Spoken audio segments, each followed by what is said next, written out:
What is going on, guys? Zen Guardian here, and today I wanted to bring you guys a quick video talking about something that I think is really important and I think a lot of you might be going through as well. And that is essentially being all done with Trials of the Nine. Now, when I say that, I don't mean that I dislike Trials of the Nine. I don't mean that I'm not playing it anymore. I just mean that there is literally nothing left for me to achieve within Trials of the Nine, and there's really no incentive for me to go flawless or to continue to, win other than playing for my stats and stuff like that. And like I said, I've seen this on Reddit.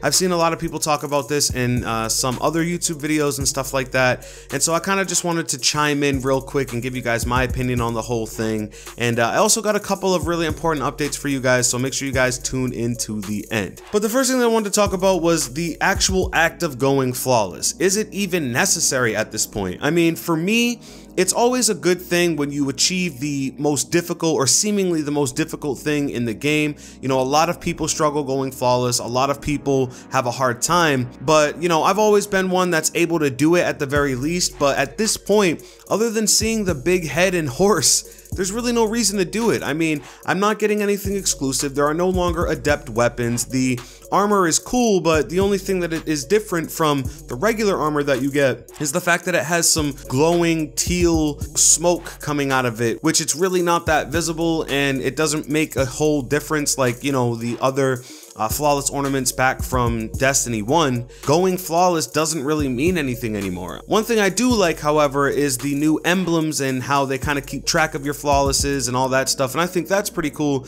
But again, other than that right there is no real reason to go flawless. I mean, you can basically get every single weapon and armor piece from Trials of the Nine by simply being a little bit active, maybe playing one, maybe two cards every single weekend. And it makes it really frustrating because, not only can we not reset our cards, but there's really just no reason to continue to play the game mode. And I know for a lot of my friends, they kind of feel the same way as well. And we're all kind of asking ourselves, like, why are we really doing this other than boosting our stats and kind of making ourselves look more intimidating to opponents? Obviously, I love the game mode. I think it's really fun. I do prefer it to Trials of Osiris. And I think that, Bungie has done a good job with, some of the maps, and I really enjoy Eternity and stuff like that. But again, it's just Trials has always been about going to the lighthouse and, having that prestigious adept weapon that everybody wants, like the Doctrine, and stuff like that. And that just isn't here with Destiny 2 with Trials of the Nine. And so, I really just wanted to make this video to find out kind of where my community is at with the whole thing. I've built this channel off of Trials runs and stuff like that in the past, and I know a lot of people want to see that kind of stuff as well. And I just want to know how you guys feel about it. So if you could just let me know how far you've gone within Trials of the Nine. Have you gone flawless? And if you have, do you feel that there's any reason for you to continue to play Trials of the Nine other than it just being fun and something to do with your friends? Like I've been saying basically this whole video, you can get everything without even going flawless. You can just as easily hook up with a clan. Maybe you hook up with a PvP clan that likes to play a lot of Trials and they go flawless, and as long as they go flawless and stuff like that, you're basically gonna get an engram, and that engram can hold really anything that you may want from Trials of the Nine. And if you just kind of farm that throughout all your characters, I mean, it becomes pretty easy to get every single loot drop from Trials of the Nine. And then if you play your own card, all you need is one win, I believe, and you can enter the third spire, give some of your tokens away, and you can just basically farm all of the loot. And then getting 3 wins, none of those things are really important because it's all the same kind of loot drops, and they are kind of random. So it's not like it used to be back in D1 where there is a weapon and there is an armor piece and stuff like that that's up for that week. It's very much random, and you can just have multiple of the same weapons and all that kind of stuff. And I don't know, I mean, for me, it's just really tough to look at Trials of the Nine and continue to grind it out and find any more reason to continue to play the game mode as far as loot and grinding grinding goes. So I know that there are a lot of videos and a lot of people talking about Destiny's endgame and how it is kind of lackluster at the moment. And I gotta say, I do like how simple it is and how Bungie have really simplified the entire experience for everyone, and it's a little bit more accessible.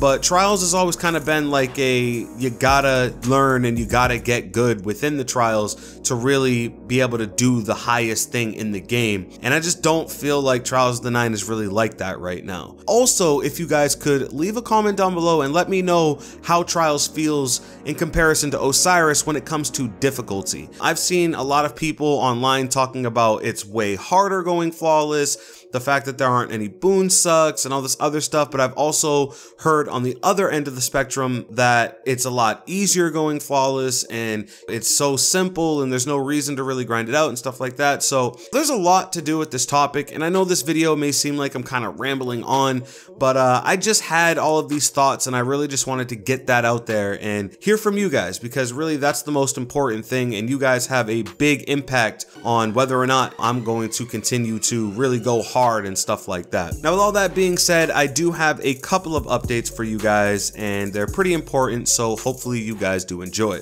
But the first thing is I'm going to start recording flawless Trials of the Nine runs for you guys again. We're gonna switch it up this time. We're not gonna do the whole, you know, this weapon, that weapon thing. I think after a little while that became a little bit tedious, so I'm just gonna try my best to make sure that I have a flawless run up for you guys every single week, maybe even 2. But the problem with that is that I only have 2 characters at this time, and after your first flawless card, there is no real way to prove that you're going in succession with games, and there is no way obviously to reset your card once you've gone flawless. So it's really difficult to actually record a flawless run when there isn't any way to kind of prove that you're going flawless. And so what I can do about that, really the only thing I can do about that, is hopefully record the initial run where I actually go flawless and stuff like that. But if there is a time when I've already gone flawless and I still want to record a run or whatever, I'm just gonna have to record 7 games in a row for you guys on a flawless card, so you guys know that I have actually gone flawless, and then obviously bring you guys to the Spire and get the loot and all that stuff as well. So you guys can let me know how you feel about that down below. Like I said, there's really no way to reset your card and have that kind of proof that, you know, you're continuously going flawless and stuff like that. I think you guys know by now that, you know, I'm going flawless. I mean, it's not something that I need to explain, but it's kind of taxing and it's a little bit difficult, and it's one of the reasons why I haven't really done it yet, because I forget. Usually I use my first or second or even third card to warm up before I get into a whole night of Trials type deal, and so I don't usually record until late into the night. So hopefully you guys understand that, and just know that if I do post a video like that, I have in fact gone flawless, and we still will hit the big emissary, which is the flawless reward. So we will still do all those things, and we've got a bunch of guys that want to be put onto the channel and want to support and help out in any way that they can. I really appreciate that. You guys are going to meet some new guys that I've been having a ton of fun playing the game with. We're just going to go crazy. So hopefully you guys do support that and do like that. Let me know how you feel about that down below. The second thing that I wanted to talk about is Twitch. I've been streaming a lot lately, guys, like a lot. I have posted videos in the past letting you guys know, and I'm going to try my best to be a little bit more direct with how I post videos. So if you haven't yet, make sure you follow my Twitch stream. Make sure you guys are, you know, locked in with that, with notification stuff turned on, because kind of been trying to get my stream game in order, and I'm going to be upgrading some equipment and stuff like that. So I want to stream more for you guys. I always have, but recently I just upgraded everything to be able to do so, and so now streams are going to be a lot more abundant for you guys. So if you could head down to the description, click the Twitch link, and make sure you guys follow up. It is vital that you do so, because we're going to be doing Trials flawless runs. We're going to be helping out some of you guys. We're going to be doing raids and all that kind of stuff with you guys. This is going to be as much of an interactive experience as I can possibly get. I'll be 100% transparent with you guys. I am a noob when it comes to streaming. You know, in the past I didn't do it much, and so, you know, I got a little mentor on the side. Shout out to Death Masters, and he's gonna help me out trying to get a better stream going overall. But for the startup, for the initial burst of streams that I'm gonna be having coming out, hopefully you guys do support that. So those are basically all the updates that I have, and that's basically everything that I wanted to talk about. Let me know what you guys thought about what we discussed in this video. Do you think that Trials of the Nine is too easy? Do you think it's too hard? Do you think that there there is going to be any more of a reason to continue to want to go flawless and stuff like that after you've essentially gotten everything, let me know everything that you have in a comment down below. If you did enjoy the video, please drop a like, and if you're new, make sure you guys subscribe with notifications turned on so you know every time that I am dropping new content. With that being said, it's been Zen, and I'm out.